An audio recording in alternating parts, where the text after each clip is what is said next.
Taro Adun, Commander. Our forward base has been established. The foolish Terrans continue to bring their forces to this platform. They will serve only to feed the Zerg swarm if we do not destroy them quickly.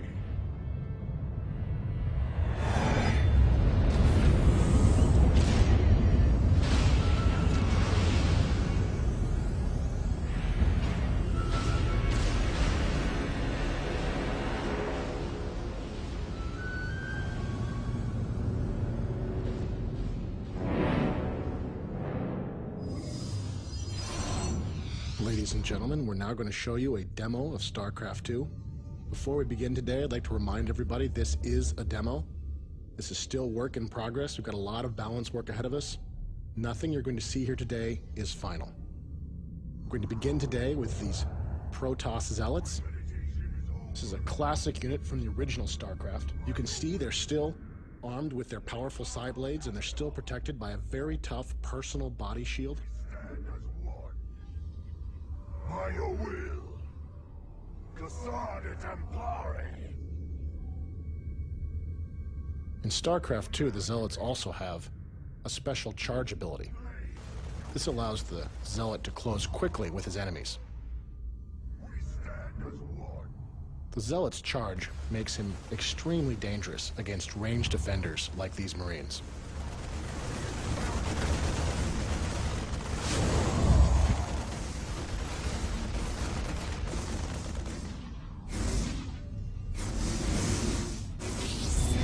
Attention, Protoss. This is Admiral Gastoville of the Terran Dominion. You will withdraw immediately, or be annihilated. Terrans are bringing in their siege tanks. This is a classic unit from the original StarCraft, and they're in a classic Terran position, using that high ground against us. They're shelling our Zealots from range, forcing our Zealots to go the long way around, and you can see our infantry are just taking a pounding as they try to approach this Terran position. They just can't withstand all of that heavy Terran firepower. In order to attack a Terran position like this, that's so well defended, we're going to need to bring in another new Protoss weapon of war. After the destruction of Ire and the events of Brood War, the Protoss have been forced to adapt. They created these. These are the Immortals. They have a special type of Protoss shield. It's a hardened shield that activates only when the Immortal is struck by a very powerful attack. You can see the hardened shields are activating now, and they're absorbing most of this Terran fire. This makes the Immortal the perfect choice to assault this kind of defended Terran position.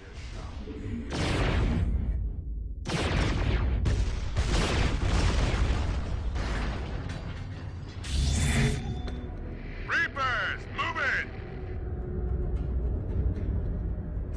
Slaughter 'em, boys! The Terrans are sending in their Reapers. This infantry unit is armed with 2 pistols and uses a jump pack to avoid different types of terrain. Their small pistols don't activate the hardened shields of the Immortals. This makes the Reaper the perfect choice for countering these powerful Protoss troops.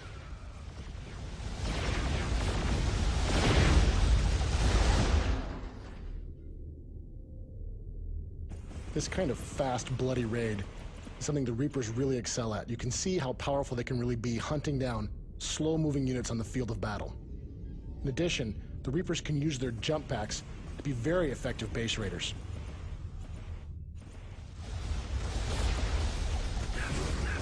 Once enemy forces are inside a Protoss base, one of the first things we'll often go for is our pylons.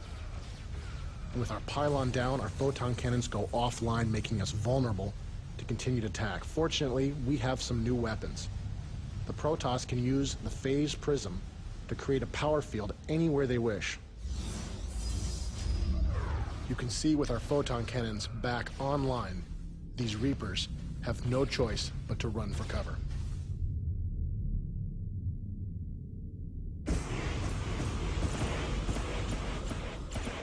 In addition to a number of new units, the Protoss also have access to some new mechanics.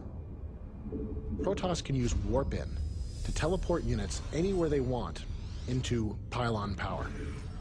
You can see here we've created some Stalkers. This is a new type of specialist Protoss Dark Dragoon. It's not very tough, but it does have a powerful weapon. In addition, it has a special blink ability that allows it to teleport a short distance anywhere it can see. This allows the Stalker to avoid certain types of obstacles.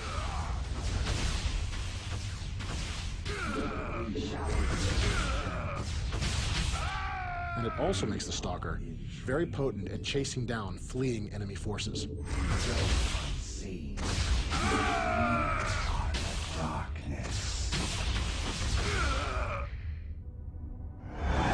Zerg forces detected. Multiple contacts closing in on our position.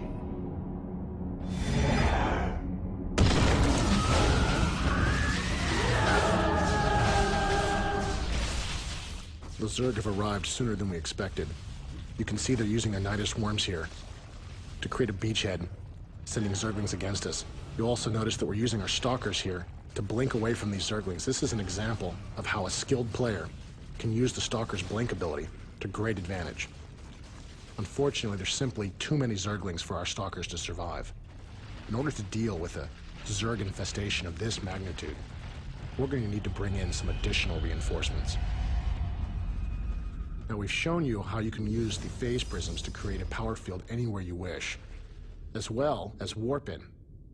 These two mechanics can be used together to create a large army anywhere on the battlefield.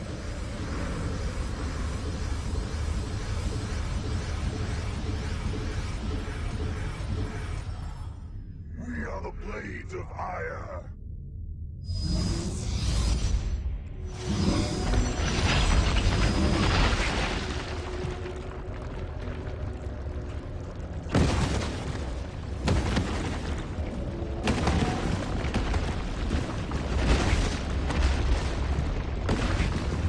As you can see, STARCRAFT is still a game where large armies battle against large armies.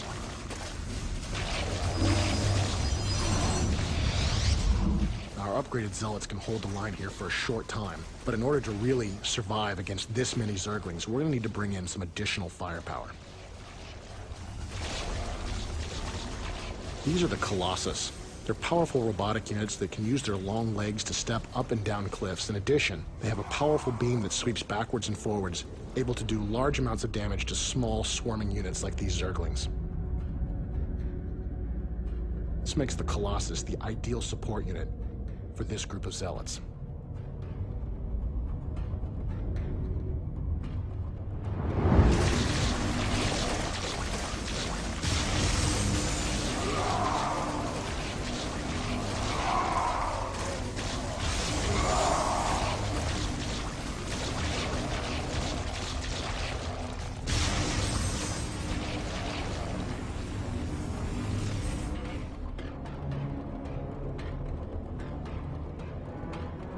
We are the blades of ire.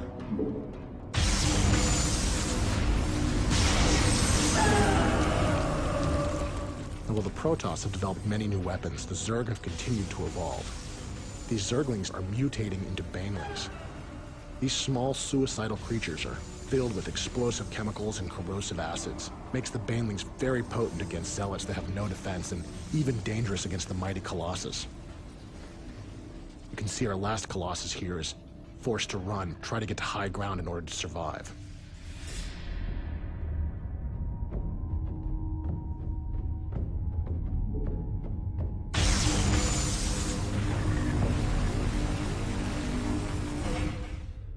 The Colossus is using our new IK system to step up and down this cliff. It's just one example of the new types of technologies we're adding to STARCRAFT 2 to make the game more dynamic.